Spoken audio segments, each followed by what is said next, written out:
Bismillahirrahmanirrahim. Assalamualaikum warahmatullahi wabarakatuh. Apa kabar Ananda semua? Semoga semuanya dalam keadaan sehat dan tetap dalam lindungan Allah. Baiklah, hari ini kita akan belajar tematik pada tema yang keempat, subtema 2, pembelajaran 1 dan 2 ya. Jadi silahkan disiapkan pensil dan penanya dan digaris bawah hal-hal yang penting. Oke, kita masuk pada subtema 2, gangguan kesehatan pada organ peredaran darah ya. Selanjutnya kita masuk pada halaman ke-59. Nah, di situ ada membaca pantun ya, ada 2 bait pantun. Jadi silakan dibaca secara mandiri. Selanjutnya kita lanjut pada halaman selanjutnya di halaman ke-62. Di sini ada percakapan tentang pentingnya darah. Akan Ustazah bacakan intinya, yaitu tentang manfaat bersepeda. Salah satunya untuk menjaga kesehatan peredaran darah kita. Darah juga berguna untuk mengangkut oksigen, sari-sari makanan dan zat sisa dalam tubuh kita. Selain itu, darah juga berfungsi sebagai pembunuh kuman penyakit dan juga menjaga suhu tubuh kita ya.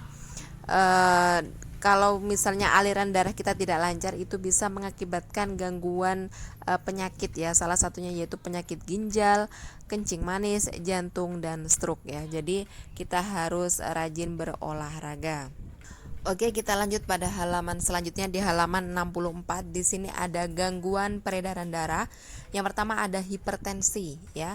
Disebut juga darah tinggi. Hipertensi adalah suatu keadaan ketika kondisi tekanan darah yang mengalir pada pembuluh darah melebihi batas normal. Yang selanjutnya ada hipotensi, merupakan kebalikan dari hipertensi. Hipertensi adalah suatu keadaan tekanan darah yang mengalir pada pembuluh darah berada pada batasan di bawah normal. Kemudian yang ketiga ada kanker darah atau leukemia, disebabkan adanya sel kanker yang menyerang bagian darah yang mengalir di pembuluh darah, terutama sel darah putih. Akibatnya pertumbuhan leukosit tidak normal. Selanjutnya yang keempat ada jantung koroner. Penyakit jantung koroner adalah suatu keadaan ketika peredaran darah yang mengalir pada pembuluh darah koroner mengalami penyumbatan sehingga peredaran darah terganggu. Yang kelima ada gagal jantung. Nah, gagal jantung adalah keadaan ketika jantung pada tubuh seseorang gagal untuk bekerja secara optimal sehingga kekuatan konstruksi dari jantung menurun. Yang keenam ada anemia. Anemia adalah suatu keadaan ketika seseorang mengalami kekurangan darah sehingga darah yang mengalir di pembuluh darah mengalami defisit dan menyebabkan tidak optimalnya peredaran darah. Oke, kita lanjut pada pembelajaran 2. Di sini ada kegiatan membaca pantun. Jadi silahkan dibaca secara mandiri. Nah, selanjutnya di halaman 68 di sini ada membuat pantun. Jadi tugasnya adalah praktek membuat pantun. Cukup 1 bait saja dan temanya bebas ya. Jadi silakan dibuat pantun 1 bait dan ditulis di halaman 68 ya, Ananda semua. Oke, untuk selanjutnya di sini ada percakapan. Silahkan dibaca secara mandiri. Dan selanjutnya kita masuk pada halaman ke 70.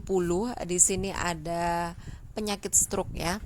Penyakit stroke adalah hilangnya fungsi-fungsi otak dengan cepat karena gangguan suplai darah ke otak. Nah, penyebabnya apa? Yaitu ada 2, yaitu stroke iskemik dan juga stroke hemoragik ya. Untuk penyebabnya silahkan dibaca secara mandiri. Dan untuk gejalanya, nah di sini ada beberapa gejala, yaitu dari wajahnya, dari bagian lengan dan juga cara bicaranya ya. Silahkan dibaca secara mandiri. Yang selanjutnya di sini mengenal pola lantai ya. Jadi di dalam menarikan tari tradisional itu ada dia yang perlu diperhatikan, yaitu pola lantai. Nah, pola lantai itu apa? Pola lantai adalah bentuk atau formasi yang dibuat penari dalam sebuah tari ya. Jadi setiap tarian mempunyai bentuk pola lantai yang berbeda ya. Bentuk pola lantai juga dipengaruhi oleh berapa banyak penari dalam satu kelompok. Dalam tarian biasanya terdapat dua pola garis dasar pada lantai, yaitu garis lurus dan lengkung.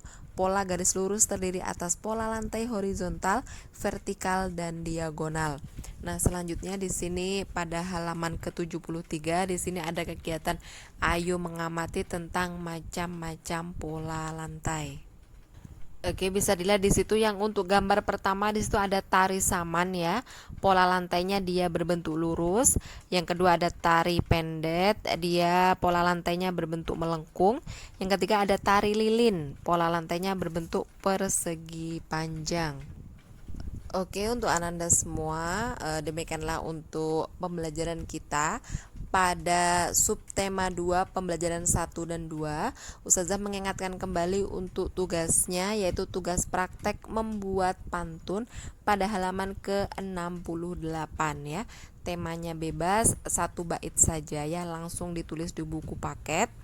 Oke, baiklah Ananda semua, demikianlah untuk pembelajaran kali ini, dan Ustazah akhiri.